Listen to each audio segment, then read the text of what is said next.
आज जो हम हैं चैप्टर जो सारे 11th के केमिस्ट्री का फाइनल पेपर जो है ना, उसके एग्ज़ाम पेपर को हम डिस्कस कर रहे हैं। इसके अंदर सृजन स्कूल में ये पेपर हुआ था ऑन 24 फरवरी 2021 में। तो इनमें सब चैप्टर्स के क्वेश्चंस हैं जो इस बार कोर्स में हैं। ठीक है, तो इसको करने के 4 बेनिफिट्स हैं। पहला तो क्लास 11th के बच्चों को आइडिया लग जाएगा कि फाइनल पेपर जो उनका है, कुछ का मार्च में है, कुछ का आगे भी हो सकता है, तो फाइनल पेपर का पैटर्न क्या है, कि किस पैटर्न के क्वेश्चंस पूछे जाएंगे। ठीक है, उसके अलावा दूसरा बेनिफिट ये है कि लेवल ऑफ टफनेस पता चल जाएगा कि क्वेश्चन जो पूछे जाते हैं किस लेवल के उनकी टफनेस होती है। तीसरा, बच्चों को ये भी करने के बाद ये रियलाइज़ होगा कि कैसे एनसीईआरटी के ही सारे कॉन्सेप्ट्स और क्वेश्चंस इनमें होते हैं, उनको पूछा अलग अलग लैंग्वेज में जाता है, अलग अलग पैटर्न से पूछा जाता है, बट होते सारे एनसीईआरटी के पैटर्न पे ही।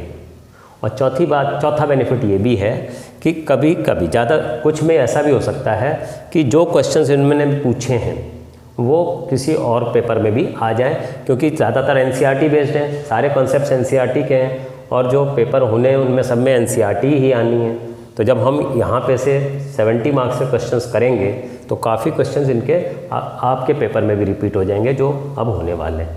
तो एज इट इज़ क्वेश्चंस ना रिपीट हो, पर पैटर्न या कॉन्सेप्ट तो रिपीट हो सकता है। तो इसलिए हम लोग इनको बहुत ध्यान से करेंगे और मैं इनको बड़ी डिटेल में एक्सप्लेन करूँगा ताकि आपको कॉन्सेप्ट्स क्लियर हो जाएँ, ताकि आप किसी इससे मिलते जुलते पैटर्न के जो क्वेश्चन आए उनको आप आसानी से कर सकें। तो पहला क्वेश्चन जो इन्होंने दिया हुआ है, इसके अंदर एक इन्होंने हमको पैराग्राफ दिया है और पैराग्राफ लंबा है तो उसको मैंने लिखा नहीं है, और पैराग्राफ में उन्होंने मार्कोनिकॉफ और एंटी मार्कोनिकॉफ रूल के बारे में बताया है, उसी के ऊपर इन्होंने क्वेश्चंस लगती हैं। ठीक है, और इसमें 4 क्वेश्चंस हैं 1-1 मार्क के। तो पहले क्वेश्चन में फर्स्ट पार्ट में इन्होंने पूछा है the formation of products in the following reaction is in accordance with, मतलब है 2-ब्रोमोब्यूटेन को एल्कोहलिक QH से जब रिएक्ट कराते हैं तो ब्यूट-2-ईन मेजर प्रोडक्ट है और ब्यूट-1-ईन माइनर प्रोडक्ट है। ये बात जो है किन इन चारों में से किसके ऊपर डिपेंडेंट है, किसके अकॉर्डेंस में है। तो मैं इसको क्वेश्चन को सॉल्व करता हूँ। 2-ब्रोमोप्रोपेन ऐसे बने, ब्यूटेन ऐसे बनेगा, और जब इसको एल्कोहलिक QH दोगे तो इधर का H और इधर का Br हटेगा तो यहाँ पे डबल बॉन्ड आ जाएगा। ठीक है, तो ये जो है अकॉर्डिंग टू सेटजेफ रूल है, क्योंकि ये मेजर प्रोडक्ट बन रहा है। इसमें कह रहा है अगर ये मेजर प्रोडक्ट बन रहा है और माइनर प्रोडक्ट में ये बनेगा तो ये जो माइनर प्रोडक्ट है इससे show it is according to Saytzeff rule. Saytzeff rule क्या कहता है? सेटजेफ रूल कहता है कि alkene is more stable which is more alkylated according to Sergev's rule. According to Sergev's rule, if dehydrohalonation can take place in more than one ways, then that alkene is formed which is more alkylated, ठीक है, ये जो alkene है इसके अंदर double bond वाले carbon पे इधर भी एल्काइल ग्रुप है और इधर भी एल्काइल ग्रुप है, तो दिस इज़ मोर स्टेबल, इसलिए ये मेजर बन रहा है। बट अगर इधर का H, अभी इधर का H और इधर का Br हटा तो ये बना, बट इधर का H और उधर का Br हटेगा तो ये बनेगा।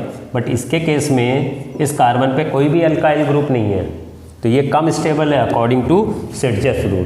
तो ये जब कम स्टेबल है तो इसीलिए कम बना है, माइनर प्रोडक्ट बना है।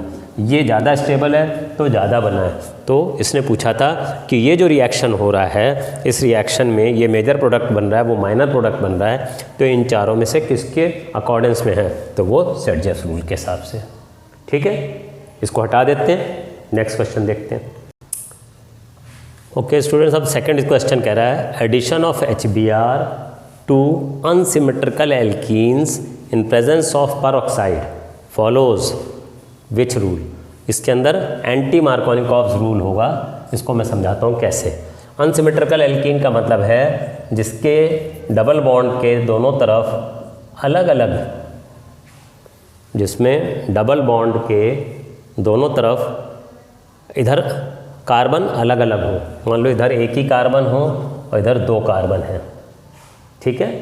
अब जब हम HBr ऐड कर रहे हैं, ठीक है, सिमेट्रिकल क्या होता है कि जैसे ये सिमेट्रिकल है या ये सिमेट्रिकल है, बट डबल बॉन्ड के दोनों तरफ नंबर ऑफ कार्बन अलग अलग हो गए तो अनसिमेट्रिकल है। तो मान लो सपोजिंग ये हमने ले लिया, ये सिमेट्रिकल है, ये अनसिमेट्रिकल है। अब इस पर अगर HBr हम ऐड करते हैं, मैं स्केलेटन लेके बता रहा हूँ आपको, हाइड्रोजन आप लगा लीजिएगा। तो यहाँ पे 2 हाइड्रोजन लगेंगे, यहाँ पे 1 हाइड्रोजन लगेगी।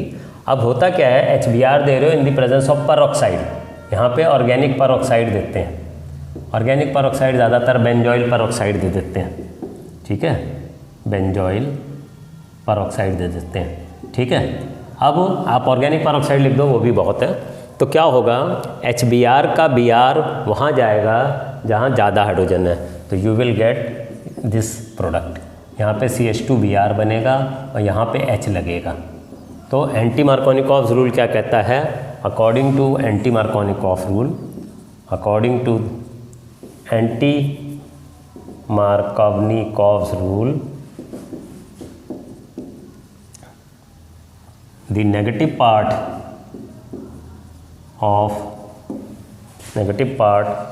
of the adding molecule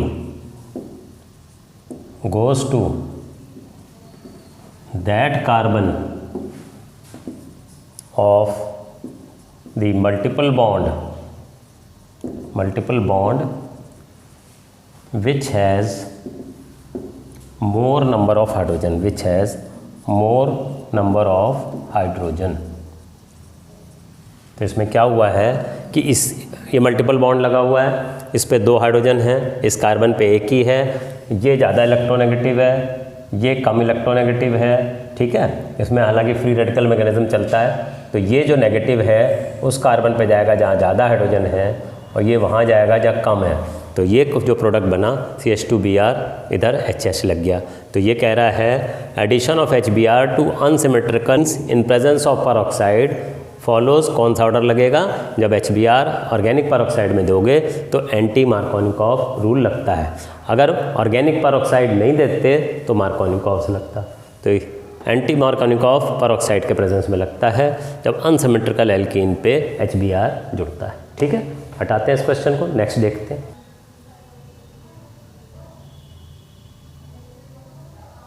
समझ में आ गया एंटी मार्कोनिकॉव में क्या होता है।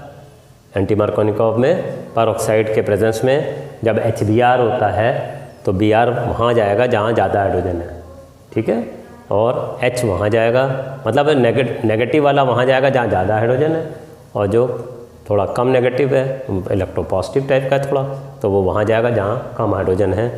ये प्रोडक्ट बनेगा। अगर मार्कोनिकॉव होता तो उल्टा होता, Br यहाँ था, H यहाँ। तो अभी तो इसने हमसे अनसिमेट्रिकल पे in the presence of peroxide पूछा है, इसलिए एंटी मार्कोनिकॉव रूल होगा। ये एंटी मार्कोनिकॉव रूल मैंने आपके सामने लिख दिया। हटाता हूँ इसको, ठीक है। ओके स्टूडेंट्स, सेकंड क्वेश्चन का और पार्ट क्या कह रहा है, addition of HCl to unsymmetrical alkenes follows. मान लीजिए अनसिमेट्रिकल एल्कीन ये है, ठीक है, और इसमें हम HCl दे रहे हैं, तो Cl कहाँ जुड़ेगा, जहाँ कम हाइड्रोजन है, और H वहाँ जाएगा जहाँ ज़्यादा हाइड्रोजन है। तो ये कंपाउंड आपका बनेगा, Cl यहाँ पे आएगा और H इधर आ जाएगा, ठीक है। तो ये आपका कंपाउंड बनेगा। तो ये कौन सा है, मार्कोनिकॉव्स रूल।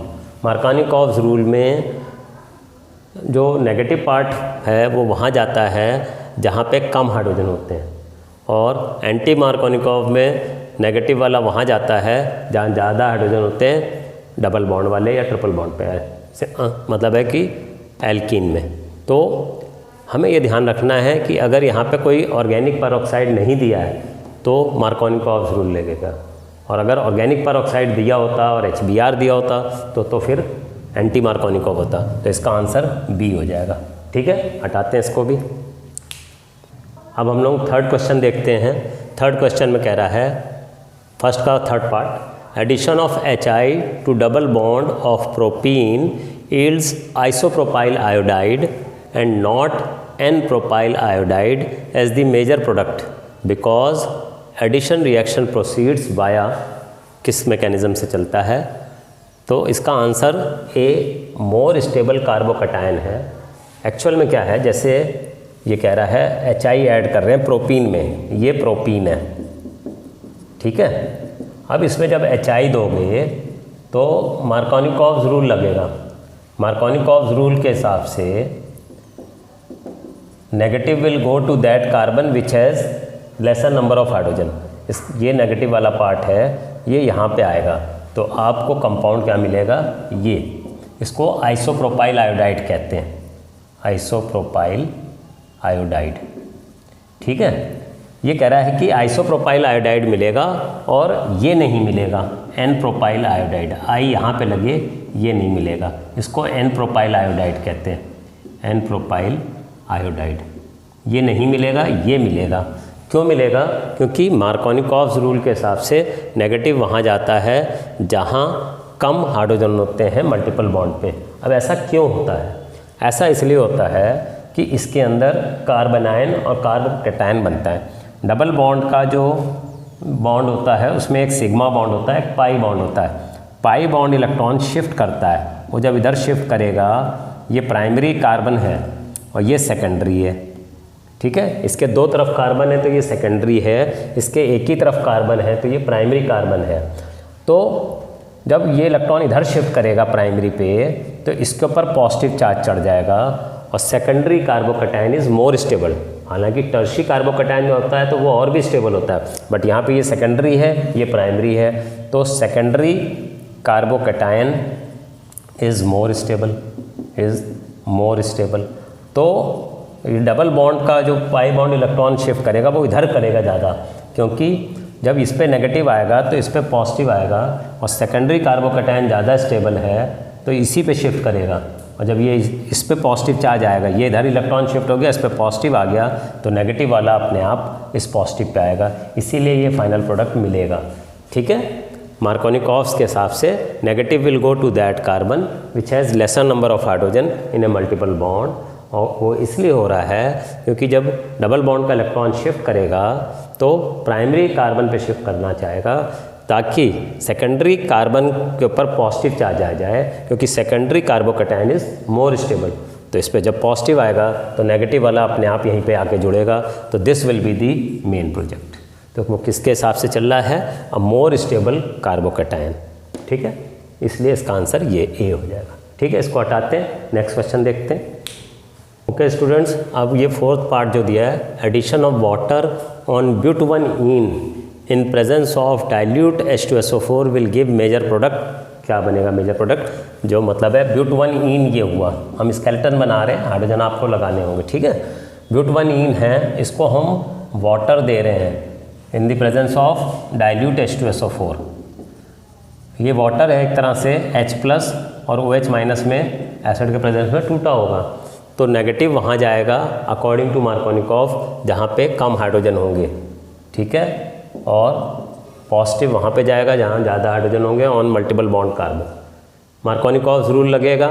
हम लोगों को मालूम है कि सेकेंडरी कार्बोकैटायन ये है, ये प्राइमरी कार्बोकैटायन बनता अगर इलेक्ट्रॉन इधर शिफ्ट करता तो सेकेंडरी कार्बोकैटायन ज़्यादा स्टेबल होगा, तो इसके ऊपर पॉजिटिव चार्ज ज़्यादा स्टेबल होगा, तो नेगेटिव वाला यहाँ आके लगेगा, तो कंपाउंड आपका क्या बन जाएगा? ये कंपाउंड बनेगा। OH इधर लगेगा, हाइड्रोजन इधर लग जाएगा, तो आपको मिल गया ब्यूटन-2-ऑल। इसका नाम है butan two ol. According to Markovnikov's rule, negative part of the adding molecule will go to that carbon which has lesser number of hydrogen. तो OH यहाँ पे आ जाएगा, H इस पे चला जाएगा, तो इस तरह से ये आपका ब्यूटन-2-ऑल बन जाएगा। ठीक है, हटाते हैं इस क्वेश्चन को भी, नेक्स्ट क्वेश्चन देखते हैं। ओके स्टूडेंट्स, अब सेकंड क्वेश्चन देखते हैं। सेकंड क्वेश्चन में भी इन्होंने एक पैराग्राफ दिया हुआ है और फिर उसके ऊपर क्वेश्चन दिए हैं। तो सेकंड क्वेश्चन में इन्होंने लैंग्वेज क्या लिखी है, read the passage below to answer question numbers from 5 to 8 which are assertion and reason type. A statement of assertion followed by a statement of reason is given. These are to be answered on the basis of following. Following में क्या लिख रखा है उन्होंने कि जो अगर assertion और reason दोनों सही हो और reason ही assertion का explanation हो तो A लिख देना। अगर assertion और reason दोनों ही सही हो बट reason उसका explanation ना हो तो B लिख देना। assertion सही हो रीज़न गलत हो तो सी लिखना, और assertion गलत हो और रीज़न ठीक हो तो डी लिखना। अब ये क्वेश्चन दिया हुआ है assertion में geometry of CH4 is tetrahedral, ये बात बिल्कुल ठीक है। Valence shell electron pair repulsion theory के ऊपर बेस्ड है, जो इन्होंने पैसेज दिया है उसमें वैलेंशियल इलेक्ट्रॉन पेयर रिपल्शन थ्योरी के बारे में बताया है। तो ज्योमेट्री इसकी CH4 की टेट्राहेड्रल है, ये बात ठीक है क्योंकि कार्बन के ऊपर 4 हाइड्रोजन ऐसे लगेंगे, ठीक है, VSEPR थ्योरी के बेसिस पे, ठीक है। तो इसको कहते हैं टेट्राहेड्रल क्योंकि इसके अंदर 4 पेयर ऑफ इलेक्ट्रॉन्स हैं बॉन्डेड, तो ज्योमेट्री इसकी हो जाएगी। जब 4 पेयर ऑफ इलेक्ट्रॉन बॉन्डेड होते हैं तो टेट्राहेड्रल ज्योमेट्री होती है, ठीक है। अब दूसरी बात क्या कह रहा है रीज़न में, carbon has oxidation state -4 in CH4 as carbon is more electronegative than hydrogen, ये भी बात ठीक है जी। कार्बन और हाइड्रोजन में कार्बन इज़ मोर इलेक्ट्रोनेगेटिव क्योंकि हाइड्रोजन फर्स्ट ग्रुप में है, ठीक है, हाइड्रोजन लिथियम, फिर इधर यहाँ पे बेरिलियम, फिर यहाँ पे बोरॉन, फिर कार्बन, तो लेफ़्ट टू राइट जाने से इलेक्ट्रोनेगेटिव कैरेक्टर बढ़ता है, तो कार्बन मोर इलेक्ट्रोनेगेटिव है, तो ये कम इलेक्ट्रोनेगेटिव है, तो हम ये मान के चलते हैं जो ज़्यादा इलेक्ट्रोनेगेटिव है उसके ऊपर नेगेटिव ऑक्सीडेशन स्टेट होगी, जो कम इलेक्ट्रोनेगेटिव है कोवलेंट बॉन्ड में उस पर पॉजिटिव होगी। तो अगर कार्बन को X मानेंगे, हाइड्रोजन की 1 मानेंगे तो 0 करेंगे इज इक्वल टू, कोई चार्ज नहीं तो 0, तो X इज इक्वल टू -4, तो कार्बन पे -4 ऑक्सीडेशन स्टेट है, ये भी ठीक है, ये भी ठीक है। ये टेट्राहेड्रल होता है VSEPR थ्योरी के हिसाब से, वैलेंशियल इलेक्ट्रॉन पे रिपल्शन थ्योरी के हिसाब से, और कार्बन पे CH4 में -4 ऑक्सीडेशन स्टेट है, ये भी सही है, ये भी सही है, but this is not the explanation of this one. इसका explanation valence shell electron pair repulsion theory में है। Valence shell electron pair repulsion theory के मेन पॉइंट क्या है कि the number of pair of electrons in the outermost shell of the central atom will determine the geometry of the compound। Carbon के outermost shell में 4 electrons होते हैं, ठीक है। अब 4 इसने हाइड्रोजन से बॉन्ड कर लिए तो 4 पेयर ऑफ इलेक्ट्रॉन्स हो गए।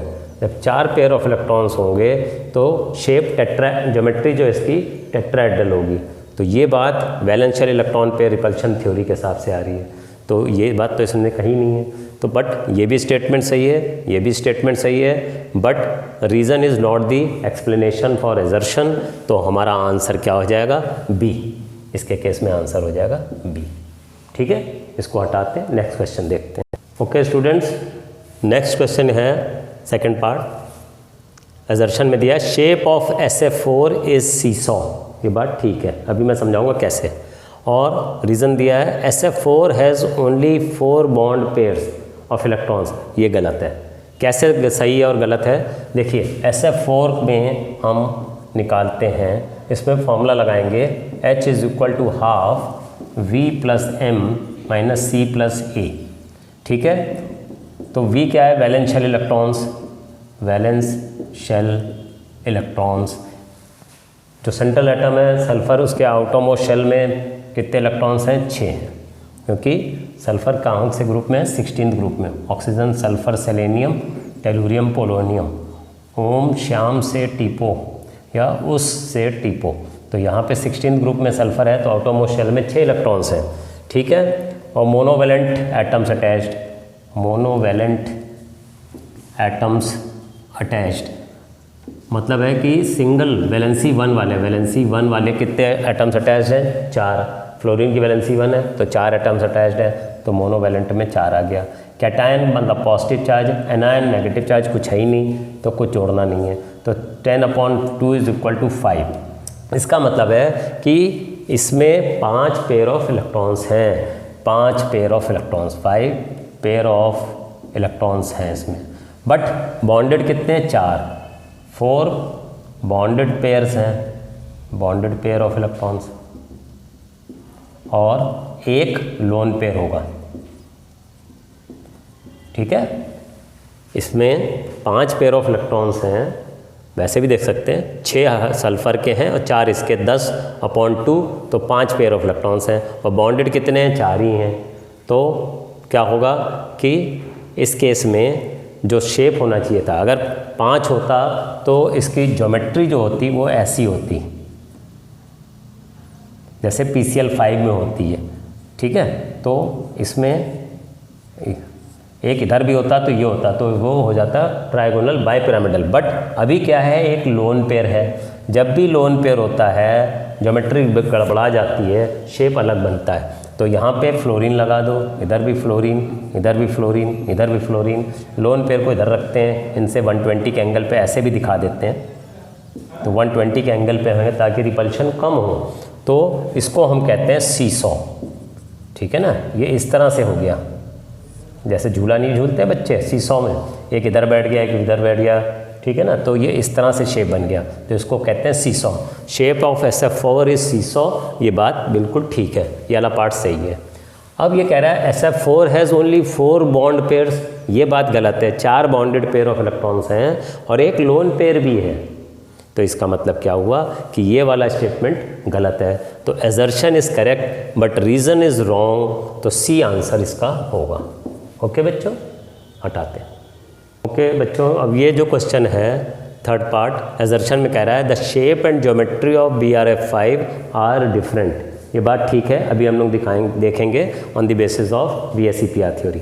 और दूसरी बात क्या कह रहा है रीज़न में, BRF5 has both bond pairs and lone pair of electrons, ये भी बात सही है। तो कैसे है सही है देखते हैं।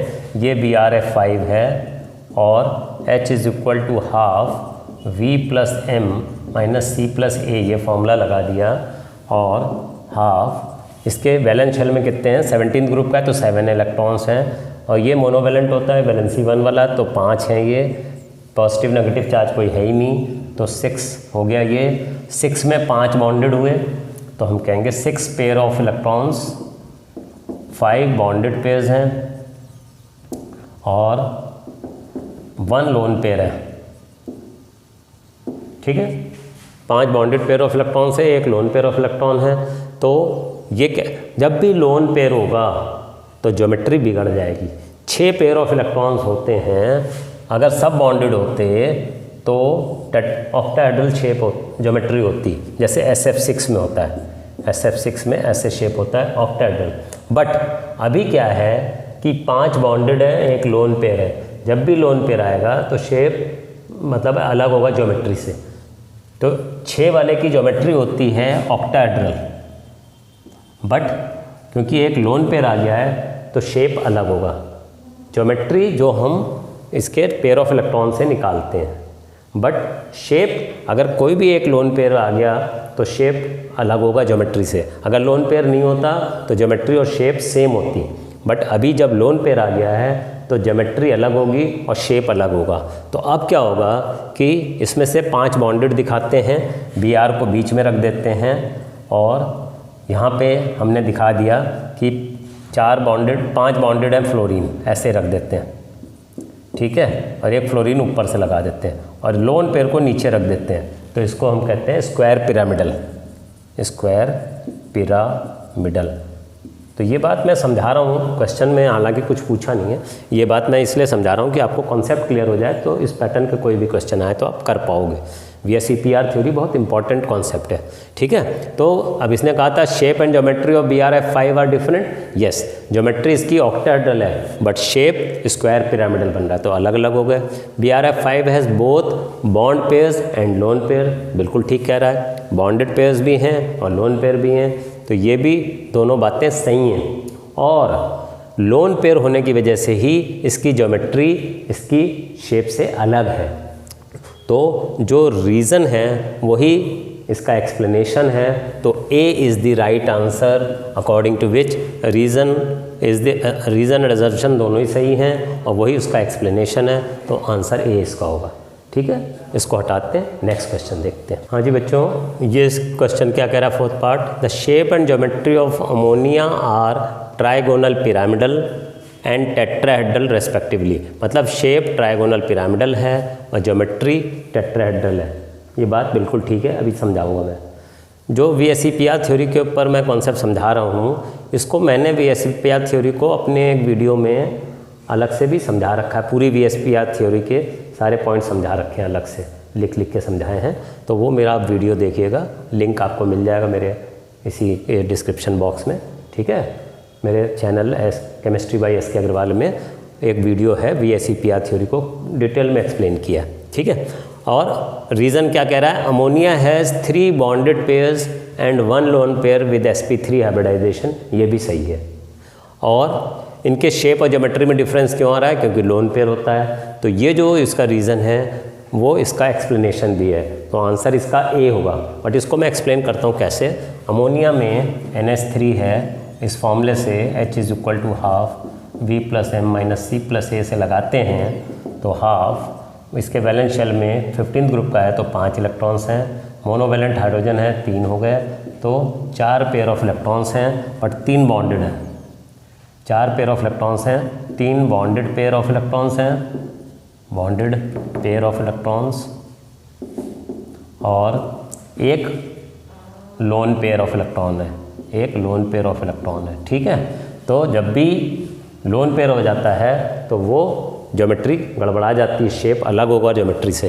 तो ये कह रहा है कि 4 पेयर ऑफ इलेक्ट्रॉन्स हैं तो टेट्राहेड्रल होना चाहिए था, अमोनिया को टेट्राहेड्रल होना चाहिए था, बट बॉन्डेड तो 3 ही हैं तो लोन पेयर ऊपर हो जाएगा। तो इसकी वजह से लोन पेयर का रिपल्शन ज़्यादा होता है, तो lone pair bond pair repulsion ज़्यादा होने की वजह से ये नीचे ही आ जाएंगे, तो इनका शेप हो जाता है ट्राइगोनल पिरामिडल। Trigonal pyramidal.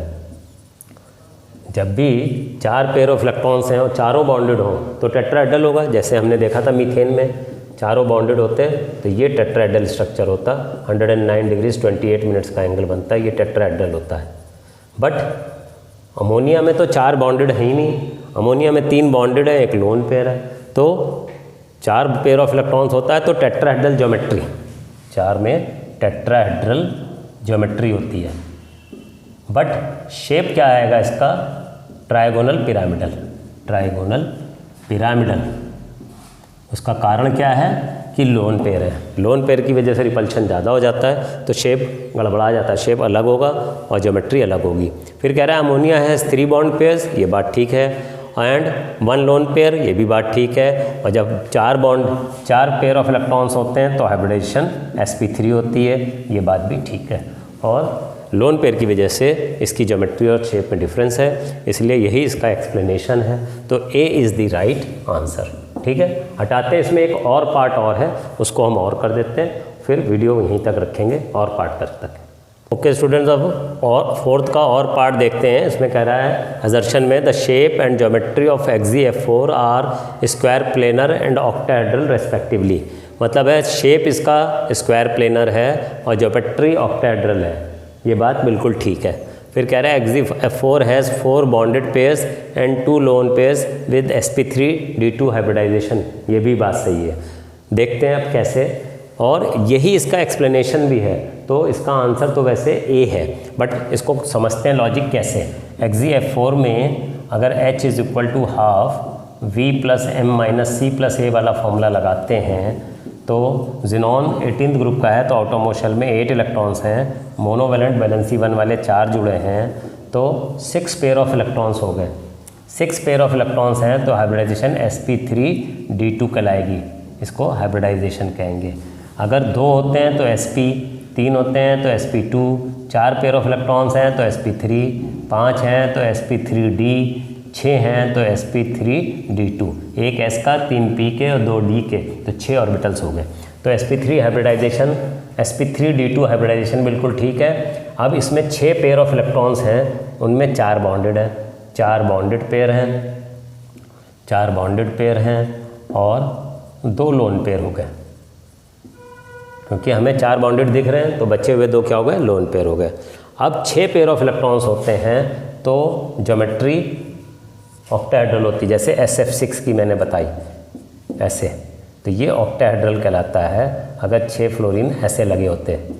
सारे बाउंडेड होते हैं तो ऑक्टाहेड्रल ज्योमेट्री होती है, वही शेप हो जाता। बट अभी क्या इसके अंदर 2 लोन पेयर हैं XeF4 वाले में, तो XeF4 वाला शेप जो होगा वो कैसा होगा, लोन पेयर ऊपर नीचे ले लेंगे, ऐसे कर देंगे। XeF4 में Xe इधर है और चारों F को ऐसे रख देते हैं और लोन पेयर को मैक्सिमम दूरी पे रखते हैं, तो एक लोन पेयर इधर रख लो, एक लोन पेयर इधर रख लिया, तो इसको कहेंगे स्क्वायर प्लेनर। ये स्ट्रक्चर क्या आएगा, स्क्वायर प्लेनर। तो ये बातें दोनों सही हो गई। तो ये इसी का एक्सप्लेनेशन भी है, रीज़न इज़ द एक्सप्लेनेशन, तो आंसर ए हो गया। ओके बच्चों, तो मैंने आपको 2 क्वेश्चंस करा दिए जिसके अंदर 8 पार्ट्स थे। अब इस पैटर्न के क्वेश्चंस आपको समझ में आ गए होंगे काफ़ी कुछ। अगली उसके अंदर वीडियो में मैं आपको और क्वेश्चंस इसी स्कूल के पेपर के करा के दिखाऊंगा। इसी स्कूल का पेपर मैंने, और भी स्कूल के पेपर थे, इस स्कूल का पेपर इसलिए कि इन्होंने क्वेश्चंस बहुत अच्छे दिए हैं। जब इनको करोगे तो आपको बहुत हेल्प मिलेगी। ठीक है, अब आप क्या करना, मैंने जो कुछ समझाया है VSEPR थ्योरी पे, उसको आप अपनी NCERT की बुक से पढ़िएगा और क्वेश्चंस कीजिएगा। और मेरा एक वीडियो भी है, अगर कम समझ में आया है VSEPR तो आप मेरे एक वीडियो YouTube पे वीडियो है, उससे आपको बहुत हेल्प मिलेगी। ठीक है बच्चों, आज इतना ही रखते हैं, और जो क्वेश्चंस हैं अगली वीडियो में मैं बनाऊंगा। थैंक यू सो मच, इसको रिवाइज करो अच्छी तरह से। Thank you.